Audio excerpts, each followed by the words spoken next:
கோட்டாபய ராஜபக்ஷ மற்றும் பொதுஜன பெரமுன தலைமையிலான அரசாங்கத்தின் பாவத்தின் பங்காளியாக ஜனாதிபதி செயற்படுகின்றார். நம்பகமான பார்வை. இப்ப யாரும் வர்ற வரைக்கும் காத்திருக்க தேவையில்லை.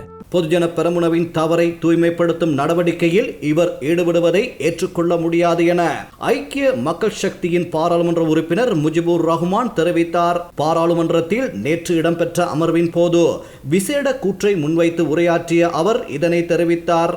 ජනාධිපතිතුමනි තමුන්නාන්සේ අද පොහොට්ටුව එක ආණ්ඩු කරනවායි කියලා පොහොට්ටුව සුද්ධ කරන්න එපා.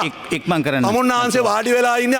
මොකද මේක ඊටාම බරපතල මානව සංහතියේ ගත ඊටාම අපරාධ තීන්දුවක්. கோவிட் பெருந்தொற்றினால் உயிரிழந்தவர்களின் உடல் தகனம் செய்யப்பட்டமை குறித்து ஜனாதிபதி பேசியிருந்தார். துறைசார் நிபுணர்கள் வழங்கிய ஆலோசனைக்கு அமையவே உடல்கள் தகனம் செய்யப்பட்டதாக ஜனாதிபதி குறிப்பிடுகின்றார். கோவிட் பெருந்தொற்று தாக்கத்தில் உயிரிழந்த முஸ்லிம் சமூகத்தினரது ஜனாசாக்களை தகனம் செய்ய வேண்டாம், சுகாதார அறிவுறுத்தல்களுக்கு அமைய நல்லடக்கம் செய்யுங்கள் என்று அப்போதைய ஜனாதிபதி கோட்டாபய ராஜபக்சவிடம் பலமுறை வலியுறுத்தினோம். இவ்விடயம் குறித்து ஆராய்வதற்கு தொழில்நுட்ப குழுவும் துறைசார் நிபுணர்களின் குழுவும் நியமிக்கப்பட்டது.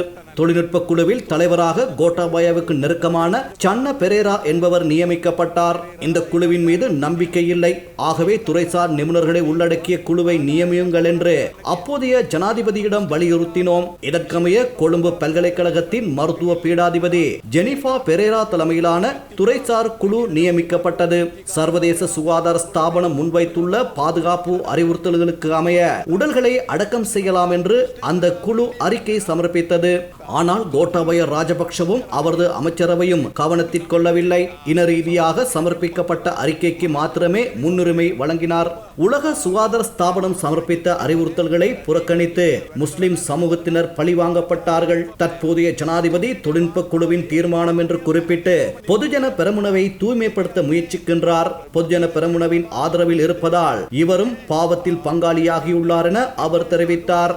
මානව සංහතියේ ගත ඉතාම අපරාධ තීන්දුවක්. ඒ තීන්දුව ගත්ත කැබිනට් එකත් එක තමයි ඔබතුමා අද ඉන්නේ.